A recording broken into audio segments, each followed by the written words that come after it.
Welcome to Day 12. Today is about something you already know is a problem, but probably haven't done much about, which is the sheer volume of input that enters your mind every single day, and what it's costing you. 2,000 years ago, Seneca wrote a warning about the habit of consuming other people's thoughts without pause, about filling yourself with opinions, news, arguments, entertainment, gossip, without ever stopping to actually process or digest any of it. He was writing about Roman public life, about the spectacle of the arena and the endless political chatter of the Senate. But if you read his words now, they describe with uncanny accuracy what it's like to scroll through social media at 2 in the morning. Your attention is not free. It is, in fact, the most valuable resource you have. More valuable than your money, and more valuable than your time. Because your attention is what determines the quality of your time. An hour of genuine focus, where you're actually engaged with what you're doing, is worth more than 4 hours of scattered half-presence, where you're doing 3 things at once and none of them well. And almost everything in the modern world, every notification, every feed, every algorithm, every app on your phone, is designed to fragment your attention and keep you engaged for as long as possible.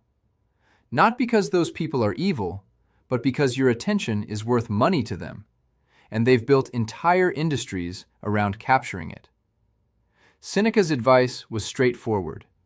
Be selective about what you let into your mind.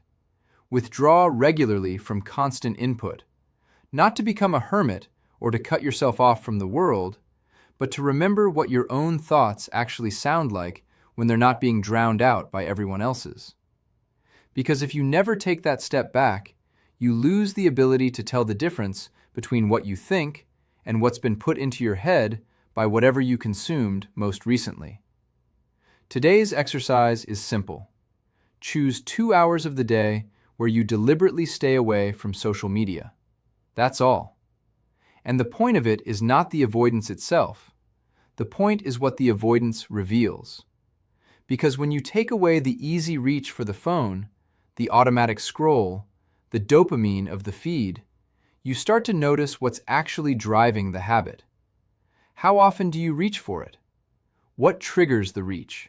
Is it boredom, anxiety, a few seconds where nothing is happening, the gap between one task and the next? What are you actually looking for when you open it? Most people have never looked at this pattern clearly, because looking at it requires sitting with the discomfort of not doing the thing long enough to actually see what the thing is for. Today, you simply notice what happens when the habit is interrupted for a few hours.